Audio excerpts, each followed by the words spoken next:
na ito ay yung top 10 heart-friendly foods. So, yung mga pagkain na makakatulong sa ating puso. Ngayon, number 1 killer, ang heart attack o atake sa puso. Tawag nga ng iba, atake de corazon. Bakit? Dahil sa ating kinakain, stress, kulang sa ehersisyo, sigarilyo, ito yung mga bagay na pwede nating ayusin. So, kaya tinuturo natin ni Doc Willie itong mga pagkain ito kasi ito yung pinakamura. Ito yung ginagawa natin araw-araw. Ito yung pwede nating baguhin.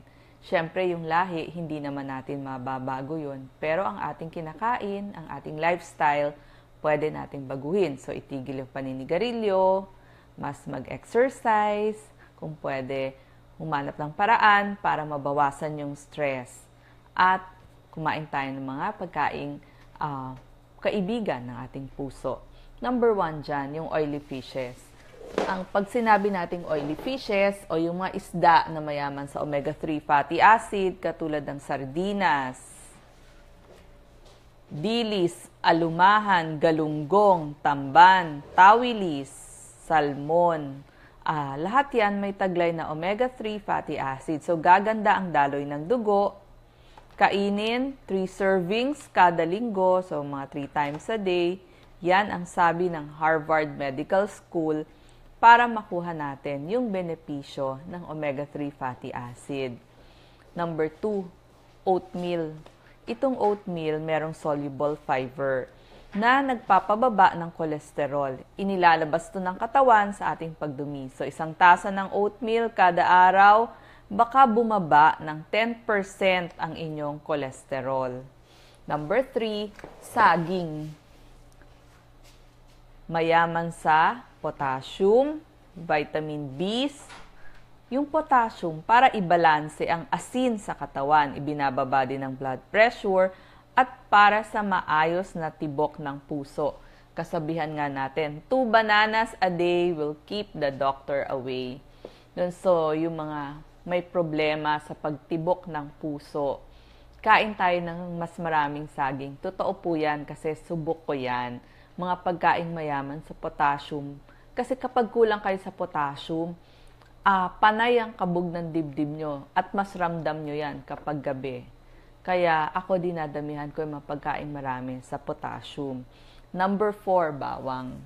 Bawang, meron kasing allicin. Ibinababa nito ang kolesterol, antioxidant din yan at pampalabnaw ng dugo. So kung kayo magluluto, isama nyo na sa halos lahat ng inyong lutuin. Nuts. Itong mga nuts ha. Kasoy, mani. Gaano kadami? 1/4 tasa ng binusang mani o kasoy. Kung pwede, less salt o kaya 1 kutsara ng peanut butter na palaman. Kasi meron itong taglay na magnesium. Magnesium maaaring makababa ng triglycerides natin, makababa din ng blood pressure, makataas ng good cholesterol o yung HDL cholesterol. At ibinababa ang risk ng pagkakaroon ng atake sa puso. Yung mga nasa abroad, baka mas mura sa kanila itong walnuts. Yung walnuts kasi, mayaman yan sa omega-3 fatty acid. Pero dito sa atin sa Pilipinas, medyo mahal. Kaya mas in-example ko na lang itong kasoy, tsaka itong mani. Kasi yan yung marami sa atin sa Philippines. Dark chocolate. Ito ang example ng dark chocolate. Ang dark chocolate, merong antioxidant na flavonoids. Yan, tsokolate, maaaring makapagbaba ng blood pressure, makabawas ng pamamaga ng ugat, at para gumanda yung elasticity ng ating ugat. 1 onsa, mga medyo ganitong kalaki yung 1 onsa. Kailan katumbas nito? 150 calories na Ito, 150 calories na ang isang ganito. So, mga ganong karami lang ang pwede natin kainin. Itong dark chocolate, doble ang flavonoids kumpara sa milk chocolate. Kaya, kung kaya natin na ito yung kainin at bilhin, ito na lang para healthier chocolate.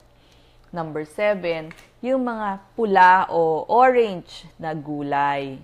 Ang tawag ko nga dyan, 4Ks, KKKK. carrots, kamote, kamatis, kalabasa.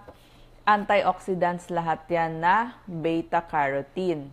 Meron ding lycopene, vitamin C, may fiber, may potassium. Ayon sa Harvard study, nakakababa ito ng risk ng atake sa puso ng mga 22%. Ibinababa din ng risk ng stroke ng mga 40 to 70%. Ang pinapaalala nga natin, prutas, gulay, yan naman talaga ang kaibigan ng puso. Kaya mas kakainin natin. Beans, itong example ng beans, mongo beans, red beans, black beans.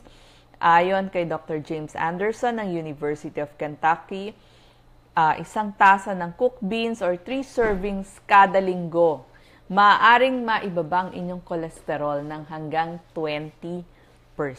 Tsaka source yan ng protina. So, pwedeng pampalit dun sa inyong mga meat products. Number 9, berdeng gulay. Ito example. Kangkong, repolyo, broccoli, maraming vitamin B at saka folate. Kasi yung folate, ibinababa nito yung mga C-reactive proteins o yung mga homocysteine.